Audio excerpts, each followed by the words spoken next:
welcome to the Bridging the Gap SRHR Conversations, the show where we delve into the most important topics that shape our lives. I'm your host, Ariba Shakil Ahmed, and today we are kicking off our very first episode with the subject that touches us all, family planning. It's a topic that involves emotions, finances, relationships, and so much more. Today, we are fortunate to have with us an amazing panelist who will share light on different aspects of family planning. We'll be talking to Dr. Tahani Waqar, a public health researcher interested in improving sexual and reproductive health. Dr. Tahani, thank you so much for joining us. Can you start by explaining why and what is the importance of family planning? So, Ariba, family planning is basically a process where an individual or couples, they both decide to have how much number of kids they want to have, and to space between two pregnancies, to have a time space between two pregnancies. And the importance of family planning, I would say, is that it has a great impact on maternal and the neonatal health. Apart from all of these factors, I think the most important factor is that it gives the women the autonomy to decide how many kids she would like to have, and to pursue other aspects of her life like career opportunities and participating in political platforms and stuff like that. So it kind of empowers, not kind of, but it actually empowers women. And apart from that, if we look at the very hot topic that has been going on for environmental sustainability, if your population is increasing like that of Pakistan, we were supposed to be 200 billion by 2050, but we have reached that mark just in 2030. If your population is growing at such a rate, and to control that population, I think family planning is the best policy, and we have seen that with countries like China and every other China in East Asia, basically. Also, it gives you financial stability as well, because in times like these, where inflation is skyrocketing, and we don't have like a lot of resources, a lot of employment opportunities for basically the youth, and Pakistan is like full of young people. I mean, we have almost 60% of our population is in that age bracket from 15 to 35 years old. So then it gives you financial stability, because you have the power to decide how many kids you want. Oh, tracing back these steps, so interesting. Thank you so much for answering. So my next question is, what is the history of family planning, and how did it start in the South Asia region? If we look at the history of how did it started in South Asia, so it started way beyond like it started in 1950s, and we had a family planning program in Pakistan as well, and it dates back to 1950s, but because of certain issues and our infrastructure of healthcare system was not that strong enough to hold it in its place. In 1970s in East Asia, basically in China and Hong Kong and Singapore, they kind of recognized the importance of family planning. So they had family planning in their population policies. So they had population policies where family planning was an integral part of it. And then in 1970s, Kenya adopted, and then Bangladesh adopted, had a very successful family planning program. And in 1970s, then it came to Pakistan as well, and Pakistan did really good. But then, there were certain factors that it couldn't do good. But I think that the history dates back to 1950s if we are looking for a more accurate answer. That's great. So fantastic insights. Thank you so much. So moving to our homeland, and of course, I'm going to talk about Pakistan. So where does Pakistan stand right now in terms of like family planning, and what are the factors for Pakistan not being successful in family planning? So currently, if we look at the Pakistan Demographic Health Survey of 2017 and 18, that was the recent one. So it basically stands at around 19%, and Yeah, it's low. It's low as compared to what we we pledged in London Summit in 2012. And the reasons, I think the most so we had policies in place, and we have departments in place, and we had political leadership. Changing political leaderships, but we had that commitment from every political leadership that has gone through, has gone through the history of Pakistan. We have certain barriers, and the barriers are basically concentrated towards an individual rather than the whole country. So it has come down to going or just managing those barriers which are towards the individual level. So, zooming out to our neighbors, how are other countries of South Asia doing, especially Bangladesh and India? So Bangladesh, I think I'm very proud of that country, and I love Bangladesh family planning programs because as soon as they came into being, like they came into being 1971, and that's just like 20 or 30 years after Pakistan was made, and their top priority became to just control the population, to have their indicators right on the path, because they were actually devastated. They were very low. They were not satisfactory according to what world agenda was.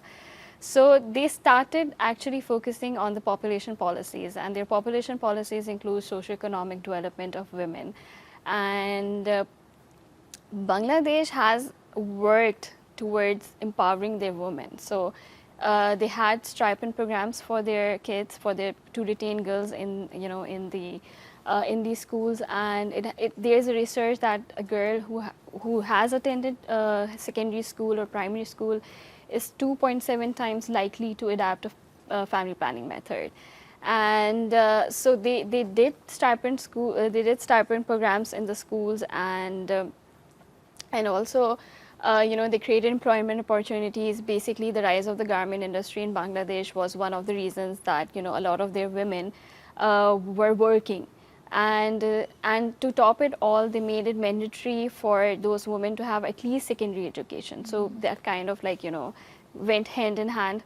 And second of all, I think Bangladesh also, what it did was to make contraceptive accessible to people. Now we come to India. So India had a very shaky start, because in what happened in 1972, that the world refused to give India's aid to to fight against hunger and poverty because of its rapid population growth. So what India did in 1974, that it went into a really into a frenzy where it made every man to get a vasectomy as mandatory thing. Like people would be getting, you need a vasectomy certificate for registering your driver's license or registering your property. And though India got very much criticism for that, but in 2015, what India did was that it introduced, it basically increased the basket of contraceptive choice for basket of contraceptive, and included all the methods in it, the availability of methods like injection pills. And so their contraceptive increased from, I guess, 20%, from 20 to 20% in that, after 2015. Right now, India stands at 45%, and it's still going, and now it has moved to the right-based approach. And in International Conference of Family Planning that I attended in 2022, it got the best country for, moving towards its target. So strategies make a difference. Yeah. So what do you think, what strategies in your experience have worked for accelerating family progress in communities? What do you think will work for Pakistan? This is a very difficult question, because it's just a lot. Everything has been tested out in Pakistan almost. We had social marketing programs. We had engagement of private providers as well. There were NGOs who worked for private, getting them to provide family planning services. I think now what Pakistan needs is to understand the context of of the population, because It's different for every population. I remember I was talking to one of the human-centered designers in Thailand in that same conference. So I was talking to one of the designers, and she was talking about that she designed a design for Muslim population of India, and because they were not, they were not keen towards using any kind of contraception, including condoms as well. So they kind of designed a prototype for that population. They accepted it. So I think for Pakistan, we need to understand the context of people, what they want, and if our system and if our healthcare system, health system, our policies are providing that access and to that people, to those people. So we need to look at the more distal factors and more not the proximal factors, but the distal factors of the system and of the context that we are trying to deliver the services. So, turning our attention to the younger generation, how is youth fundamental in achieving family planning goals? I would like to throw that question to you. How much do you know about family planning? So, I know a bit of it, but not like in depth. Not like in depth. You just know there are methods and you have to adapt. Yeah. And were you ever taught about those methods? No, not in my life. Exactly. That is why, the youth. So we have almost our, the population of Pakistan. If we make a population pyramid, most of the population is concentrated towards the middle, the youth bulge. So we have almost 60% of our population. I don't remember the numbers, but 60% of the population resides in that age bracket of 15 to 25. And we do not have anything that tells them or that makes them aware, not in schools, not in community programs. You don't have such type of things, that is enforced by the government that tells them about sexual and reproductive health in general. Right. So if we start to, to talk to them, to make them aware of everything related to sexual and reproductive, and not just contraception, but how do you deal with marriages, respectful relationships, autonomy, career planning, and the whole life-based skill education that I think two of the NGOs have implemented, Ahang and Rutgers, and it has actually had really impactful skills or results. If you make them aware from a very earlier age, they would have the autonomy, they would have the existence of choice, and then they would practice that choice also. So yeah, That's great to hear. So now, hold on your seats. We are diving into a rapid fire questions. Dr. Tahani, are you ready? I am ready.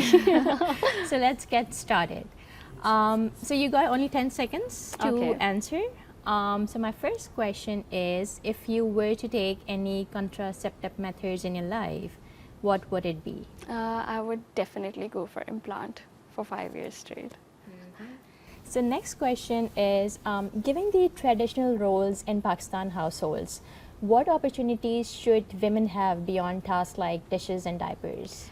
I think they should get educated and get a job and get hold of their lives. Interesting. How many kids do you want to have? I would like to have just one. So my next question is, if you could have any superpower as a parent, what would it be? And what goes in the minds of the young ones? They have terrible minds. All right. So team Baby Shark or team Itsy Bitsy Spider? My niece loves Baby Shark, so team Baby Shark. Okay. So name one thing you'll never give up, no matter how busy life gets. Fitness. I cannot give fitness up. That's great. So my last question is, how do you handle the where do babies come from question? They come from their mothers. Thank you so much for answering. Thank you. Family planning is a deeply personal journey, but one that we all navigate in some way. We hope today's episode has given you new perspectives. A big thanks to our guest, Dr. Tahani, and of course, thank you, dear listeners, for tuning in to our very first episode. If you enjoyed today's episode, please subscribe, rate, and share with your friends and family. Join us next time for another enlightening conversations. Until then, I'm Ariba Shakil, and this is the Bridging the Gap SRHR Conversations. Take care.